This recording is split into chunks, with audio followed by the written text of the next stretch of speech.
All right, let's look at some ways that we identify bacteria to make sure that we understand the type of bacteria we're looking at. We focus on its shape. We look at the shape of the bacteria. Then we run some chemical testing to identify um, the food source or what the bacteria would eat. And then we can also use something called gram stains, which allows us to identify the components of the cell wall of the bacteria. So we focus on shape, we look at what it eats by doing some chemical testing, and we also stain the bacteria to figure out what type of uh, compounds or components make up its cell wall. Let's look at antibiotics, what they are, how we came about them, how they're used. Back in the late 1920s, a scientist by the name of Alexander Fleming was actually conducting some research with bacteria. Uh, it was his goal for this research wasn't to find out what killed bacteria. He was actually using for something totally different. Um, but through his experiments, he noticed that there was some fungus one day growing on one of his bacterial plates, his cultures that he was growing.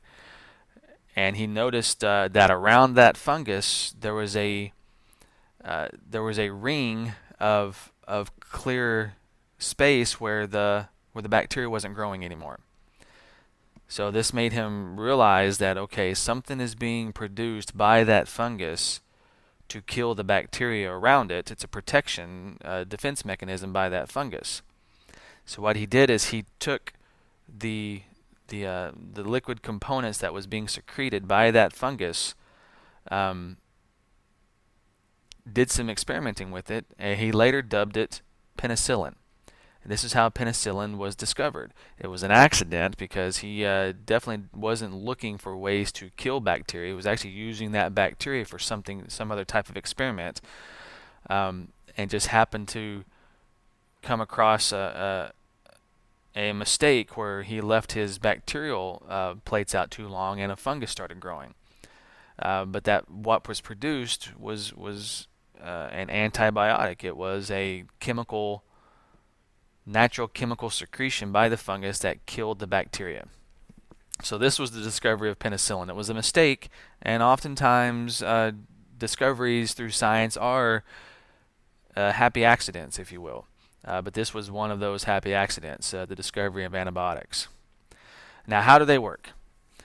Remember when we talked about viruses? Antibiotics are very different in how they function compared to vaccines. Remember, a vaccine is going to be inactive pieces of that virus that allow your immune system to recognize those pieces and build defense mechanism against that particular virus. Antibiotics don't work that way. What they do is they are inhibitors. Okay, they can function to turn off the bacteria's ability to convert sugars into energy. So its ability to obtain energy. If it loses its ability to obtain energy, then it'll starve to death and die. Um, Other antibiotics would actually stop the bacteria from being able to build and produce a cell wall. And if a bacteria doesn't have a cell wall, it can't reproduce. It can't through either binary fission or conjugation. Um, and then the breaking down of the cell wall would actually cause the bacteria to die as well. So these two different processes, depending on how the antibiotic works, is going to cut off either energy supply or growth and reproductive supply by the destruction of the cell wall, and it kills the bacteria. So what the antibiotics are doing is they're attacking the bacteria directly and actually killing the bacteria, and that's allowing uh, our bodies to fight off the disease caused by the bacteria.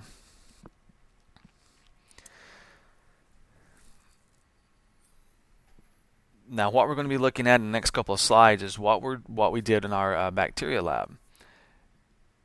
The way bacteria grows, it has to have a food source. And so, if you remember from our bacteria lab, we used a food source called agar.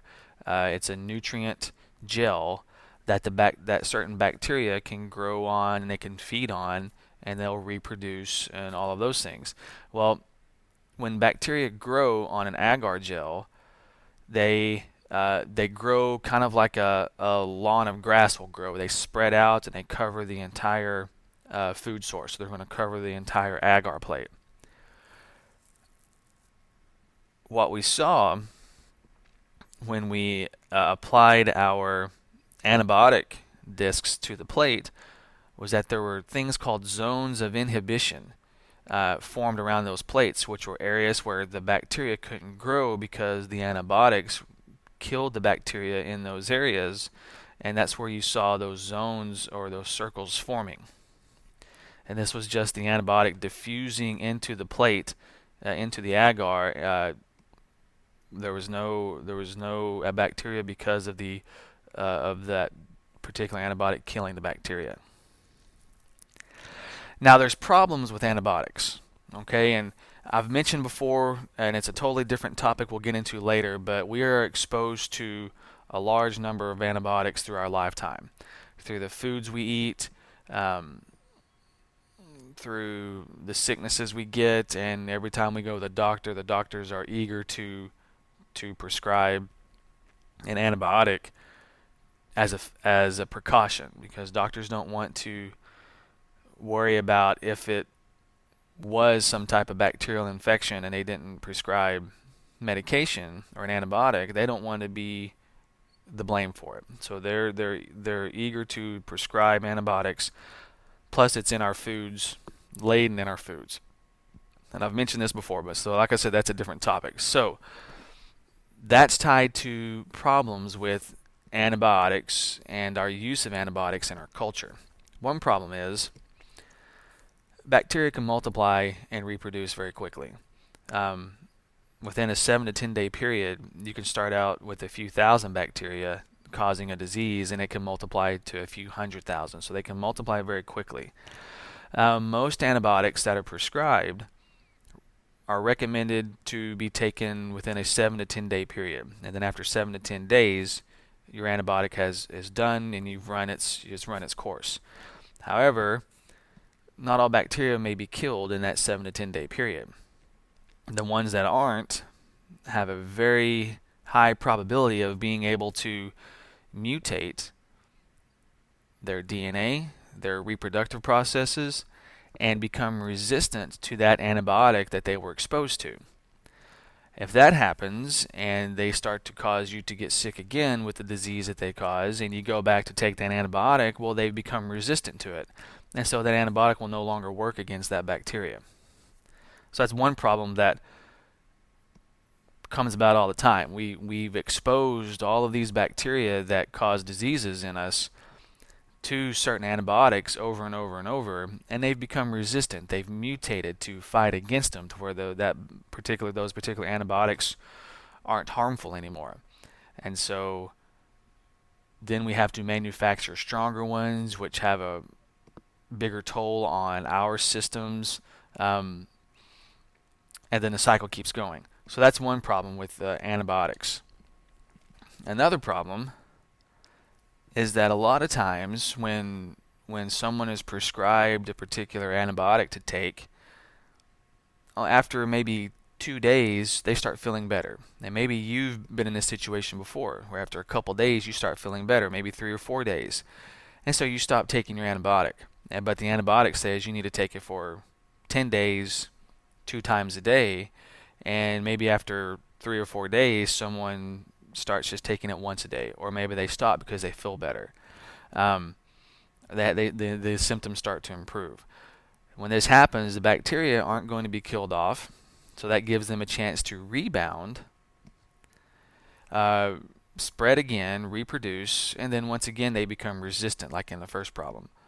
So that's another problem with antibiotics and our use of them. A third problem is the use of the different types of antibacterial applications, whether it be antibacterial soaps, antibacterial wipes that we wipe surfaces down with or our hands down with, um, the antibacterial liquid that we get from the dispensers in classrooms and at businesses. What happens is if you regularly or routinely use these types of antibacterial products, whether it be the wipes, the antibacterial liquids, dispensers, the antibacterial soaps to clean your hands, all of those bacteria that are commonly found on your skin, the more they're exposed to those antibacterial soaps and antibacterial wipes and dispenser liquids, they become resistant to it. Right? They're able to mutate. Just because you use it once doesn't mean you're killing all the bacteria that are on your hands. You're just exposing those bacteria. So the ones that aren't killed, they're being given a chance to mutate and become resistant to that. So eventually, if you use it, say you use a particular antibacterial hand sanitizer every day, the bacteria that's commonly exposed to that's found on your skin will eventually become resistant because you're not killing all of it, and then it won't work anymore. And so you're increasing your risk of exposure to harmful bacteria because you've overexposed them to that antibacterial soaps or sanitizers. So there's definitely problems with antibacterial applications, antibiotics, when it comes to exposing them to the bacteria and bacterial processes. All right, this wraps up our bacteria topic. Big takeaways: the two types, the RK versus U bacteria, what they're made of versus cell walls, how they reproduce, how they obtain their nutrients, and then how antibiotics work.